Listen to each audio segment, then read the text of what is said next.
O concurso para efetivos do IBGE foi autorizado e a pergunta que eu tenho para te fazer agora é: você quer realmente ser aprovado nesse concurso e conquistar a tão famosa estabilidade financeira?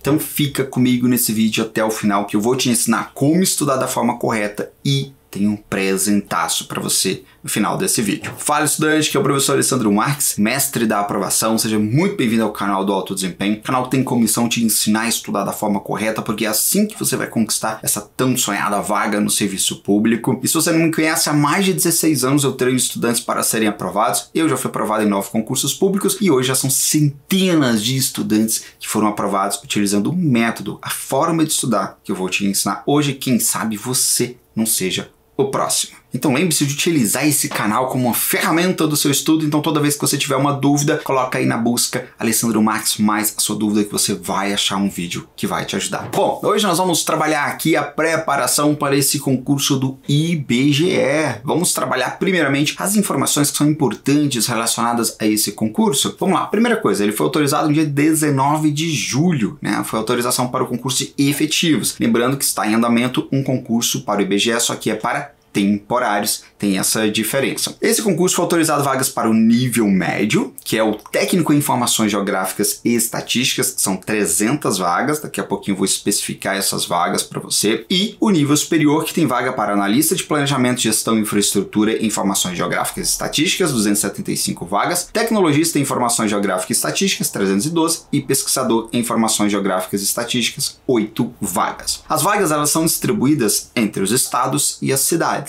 Então você não concorre a todas essas vagas que foram anunciadas. Você vai, no momento da inscrição, escolher para qual estado e para qual cidade você vai querer fazer a prova. E se você olhar no último edital, que foi em 2015, você vai ver que as vagas elas são distribuídas ali entre as várias cidades e estados. Por isso que para você passar nesse concurso, você precisa passar na ponta. Você precisa passar ali entre os primeiros colocados e daí surge o problema que você fala assim: poxa, Alessandro, eu vi que tem estado ali que no máximo vai ter umas 10, 15, 20 vagas, cidades, né? Como é que eu faço? Siga a estratégia que eu vou te ensinar nesse vídeo. Combinado? Você vai seguir à risca e você vai chegar nesse concurso muito bem preparado, porque a boa notícia que eu tenho para te dar já de imediato é que dá tempo. Você começando agora, você vai conseguir chegar nesse concurso bem preparado. Nesse vídeo eu vou focar em te ensinar a estudar para o cargo de técnico, né, que tem como nome técnico em informações geográficas e estatísticas. Se você pretende concorrer às vagas de nível superior, deixa aqui nos comentários para qual cargo você pretende, porque aí, se tiver um volume bom de pessoas, eu acabo fazendo um vídeo para esses cargos. Combinado? O salário atualizado para o cargo de técnico hoje é, com o vencimento básico mais uma gratificação, dá em torno de R$4.000 e ainda tem um auxílio alimentação de R$658. Então esse concurso é um concurso trampolim, é um concurso degrau. E ele é um concurso que eu considero muito importante, porque, cara, você receber ali quase R$5.000, dependendo da cidade que você vai morar, cara, é um excelente salário, dá para você começar a sua vida no concurso público. Quando eu falo assim, é porque você tem que pensar sempre em uma carreira, sabe? O seu estudo para concurso público. E muitas vezes você vai subir o teu primeiro degrau. Eu lembro que quando eu passei nos concursos pela primeira vez, eu tinha 22 anos de idade, eu dei preferência também em um concurso que fosse trampolim. Um concurso que me desse uma boa remuneração. Por exemplo, na época eu ganhava R$600 e eu já escolhi um concurso, consegui passar num concurso que me pagava mais de R$1.800. Ou seja, eu tripliquei o meu salário. E para você que está desempregado, para você que ganha aí salário mínimo, cara, esse concurso é uma grande oportunidade para você. Muitos estudantes cometem um erro que é: poxa, eu tô desempregado, eu ganho pouco, não tenho muito tempo para estudar, e aí já quer mirar em concursos muito grandes. E você, ao fazer esse concurso, você vai estar subindo um primeiro degrau, que vai te dar a estabilidade financeira, remuneração, porque para estudar para concurso você precisa investir, então você vai estar muito mais tranquilo com relação a isso, e depois vai poder galgar aí novos passos, pensar num concurso de um tribunal, talvez de uma polícia, o que for que seja, você vai estar muito mais tranquilo para isso. Então, dê o seu foco agora, só que eu vou te ensinar como dar o foco da forma correta, é claro. O último concurso que teve para esse cargo ocorreu em 2015 e foi realizado pela banca FGV. E aí vem a pergunta: será que vai ser essa banca ou não? Cara, não importa.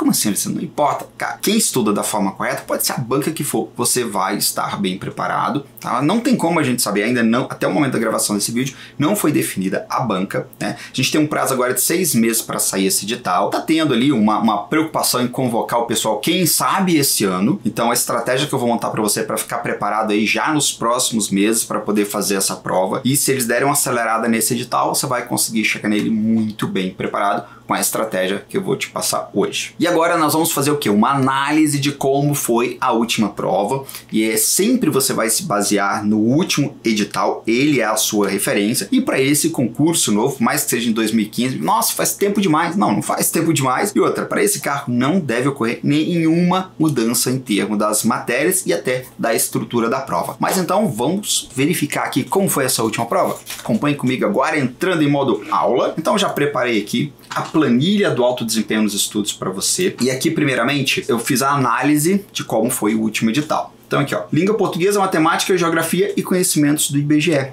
Quantas questões foram cobradas? Língua portuguesa 20, são questões múltipla escolha, matemática 15, geografia 15 e conhecimento do IBGE 10. Geralmente quem costuma fazer esses concursos do IBGE, o FGV, o FCC, geralmente esses concursos é um concurso muito grande, então precisa de uma banca que tenha uma estrutura. Então com certeza, FGV, FCC, uma banca CESP pelo menos, sabe? Então não foge dessas 3 bancas, pode ter certeza. Teve uma pontuação, né? Porque uma coisa é a quantidade de questões, e às vezes, em outros concursos do IBGE, eles deram maior peso para algumas matérias, no último não teve. E aqui a gente tem, né, o total de pontos, né, nessa prova. Então, português vai ter 20 pontos, matemática 15, geografia 15 e conhecimento do IBGE 10 pontos. E aqui esse é uma análise muito importante para você, porque aqui eu tô colocando para você uma média do que geralmente vai ser a quantidade de teoria, uma carga horária para você poder estudar a teoria de cada uma dessas matérias. Isso aqui vai variar de acordo com o curso que você tem, então é só você atualizar de acordo com o curso que você tem. Mas geralmente, português são as 60 horas de estudo de teoria, a matemática 40 horas, geografia 30 horas e conhecimentos do IBGE 20 horas, que dá um total de 150 horas de teoria. Só que aí tem muitos estudantes que às vezes pensam, nossa, 150 horas, sei lá, se eu estudar ali 30 horas na semana, cara, em 5 semanas eu já fecho. Não é simples assim. Por quê? Porque isso aqui é a quantidade de tempo que você vai estudar a teoria. Seja por videoaula, seja por PDF, isso não importa. Geralmente essa é a carga horária que você vai gastar. Só que você tem, além de estudar a teoria, segundo o método de alto desempenho, você precisa revisar as matérias e resolver questões. É por isso que essa carga horária, ela dobra tranquilamente. Então, português, aqui a gente tem a quantidade de horas de estudos reais, né? Então, você vai gastar ali em média 120 horas para poder estudar português, 80 horas para estudar matemática, 60 geografia e 40 conhecimentos do IBGE. Ou seja, esse é um concurso que com 300 horas de estudo como um todo, você consegue ficar bem preparado. Agora, para pensar no seguinte aqui, vamos fazer um cálculo simples aqui. Deixa eu até pegar a calculadora aqui, ó. Olha que legal. Digamos que você tem 300 horas para poder estudar. Se você tiver uma média de 30 horas por semana, aí nem precisa a gente fazer esse cálculo, né? Você vai precisar ir em torno de 10 a 12 semanas, né? Porque acaba demorando um pouquinho mais, mas é em torno disso que você vai precisar. Se a gente está falando de 12 semanas, a gente está falando de 3 a 4 meses para estar preparado para essa prova. Outro ponto aqui é se você tiver aqui, mas se você tiver até 20 horas na semana, você vai conseguir chegar muito bem preparado nessa prova. O que eu coloquei aqui, essas duas outras colunas, eu vou te explicar na prática agora como fazer, e nesse vídeo eu vou te dar um planejamento completaço. Você não vai ter acesso gratuito a nenhum conhecimento como esse por aí, desse nível e com esse nível de especificação, com um planejamento completo só para você seguir e fazer as adaptações de acordo com a sua rotina, que eu até vou te explicar. Então já deixa o teu like, que é muito importante, combinado? Bom, então vamos lá. Você vai ver que eu preenchi aqui, você vai preencher de acordo com a sua realidade, e aqui a planilha calcula automaticamente a quantidade de semanas para poder fechar uma matéria. Como é que nós vamos fazer esse estudo, Alessandro? Vamos lá, professor, me explica! Aí a gente vem para essa outra aba aqui, essa segunda parte, que é onde a gente monta a nossa rotina de estudos. Deixa eu dar um zoom aqui. Então, como é que você vai fazer para estudar? Primeiramente, você tem 4 matérias para estudar e eu já coloquei elas aqui na ordem para você estudar essas matérias. Aqui você pode fazer uma mudança entre essas duas. Me diz o seguinte, se você tem facilidade em matemática, adianta a geografia, coloca a geografia para estudar e deixa a matemática ali para o terceiro ou quarto. Mas se você não tem muita facilidade em matemática e o conteúdo que é cobrado de matemática para nessa matéria, nessa prova, se não é tão simples assim, dá uma trabalheira, é uma matemática básica ali, que inclusive tem geometria, toda a parte ali de conjuntos, que mais a parte de álgebra. Então você vai ter que dar uma trabalhada, ter um pouquinho de matemática financeira ali, progressão aritmética, geométrica, né, juros. Então, cara, esse é um conteúdo que vai dar um trabalhinho. Se você não tem habilidade de matemática, você já precisa começar a estudar matemática de imediato. Então até já segue uma dica importante sempre quando você for planejar o seu estudo, que a ordem que você vai estudar as matérias depende não só da quantidade de questões, mas até da facilidade ou não que você tem na matéria. Matemática é uma matéria importante, é a matéria que inclusive elimina a maior parte dos candidatos nessa prova. Essas são as duas matérias-chave, português e matemática. Então, já vou começar fazendo esse primeiro bloco de português e matemática. E aí, o que você vai fazer? Vamos trabalhar só essas duas matérias nesse momento. Eu vou trabalhar com vocês aqui, eu fiz um planejamento para quem estuda 28 horas na semana. Você estudar aqui 4 horas todo dia. Alessandro, mas eu tenho mais horas do que isso. Aí é só você fazer as adaptações, como eu vou te mostrar ali na tabela, é super simples, tá ok? Mas essa é a média aí que a maioria das pessoas vão ter, né? 25, 28 horas para estudar na semana.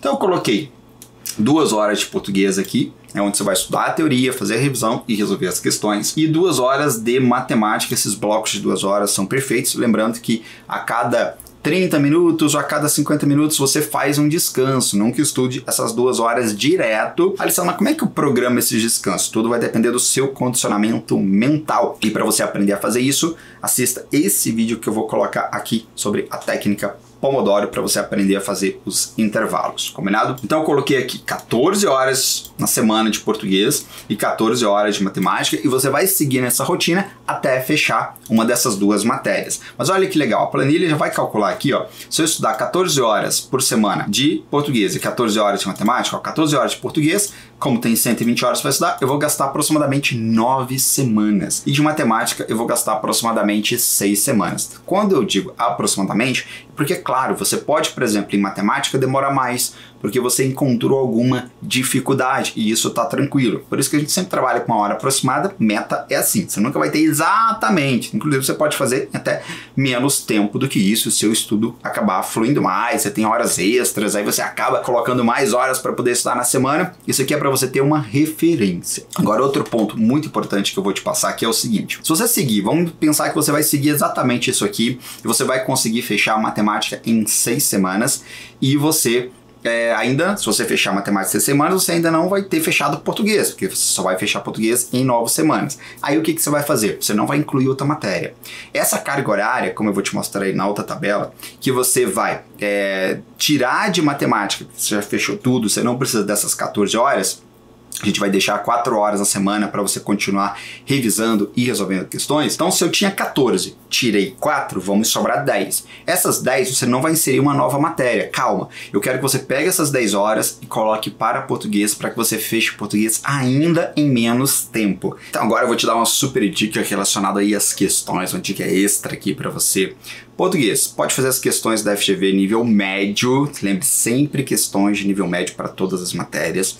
Matemática, a mesma coisa, só que geografia e conhecimentos do BGE, você não vai ter questões da FGV suficiente para fazer. Então aqui você pode fazer de todas as bancas. O filtro mais importante é usar o filtro de nível médio. Estudo estratégico é o que faz você passar mais rápido. Então, lembre-se, se você não deu like nesse vídeo, deixa o teu like, vamos lá. Português você vai estudar todo dia aqui, depois que você fechar o que a gente chama de primeiro ciclo. Esse aqui foi o primeiro ciclo, que você estudou a matéria toda, estudando teoria, revisão e resolvendo questões também. E aqui você vai estudar, fazer o segundo ciclo, que após estudar a matéria que entra no plano, ela nunca mais sai. Você não pode parar de estudar a matéria simplesmente, você tem que continuar revisando a matéria, fazendo questões ali e corrigindo os erros. É o que você vai fazer aqui, esses horários que estão em amarelo, que o Rzinho é o R de revisão, só para você poder diferenciar. E matemática você vai deixar aqui, ó, 4 vezes na semana, que eu coloquei aqui intercalado, você pode deixar aqui, né, dias seguidos, isso aqui não importa. O que importa é realmente a quantidade de horas na semana. Português é que realmente eu sugiro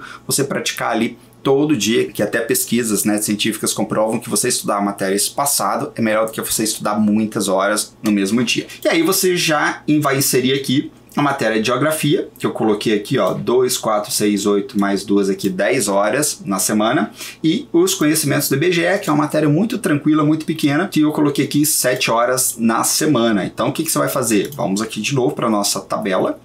Então, se eu colocar 10 horas na semana para geografia, eu vou fechar em 6 semanas. E se eu colocar 7 horas aqui para conhecimentos do IBGE, você vai fechar também em 6 semanas. Então, olha que legal. Com esse planejamento que eu organizei aqui para você, 9 semanas no máximo você vai fechar o primeiro bloco. Se a gente está falando de no máximo 2 meses. Em 6 semanas no máximo, você vai fechar a parte de geografia e conhecimentos do IBGE, porque a gente está falando em 1 mês e meio. Então, 2 meses mais 1 mês e meio, 3 meses e meio, ou seja, 4 meses é o prazo para você fechar esse edital. Não só fechar esse edital, mas fechar ele com qualidade, fechar ele bem feito, conseguindo chegar nessa prova concorrendo a essas vagas. Ah, professor, e depois que eu fechar geografia e conhecimentos do IBGE, o que eu faço? Aí você vai redistribuir as horas, sempre analisando o quê? Por exemplo, se você tinha 4 horas para poder estudar matemática, que é o que eu coloquei ali. Lembrando que de acordo com a sua carga horária, por exemplo, se você tem 20 horas na semana para poder estudar, você não trabalha com 4 quando você for fazer o ciclo 2, você trabalha com 2 horas. Português, ao invés de 7, você coloca ali 5, mas pelo menos umas 4, beleza? Porque precisa sobrar horas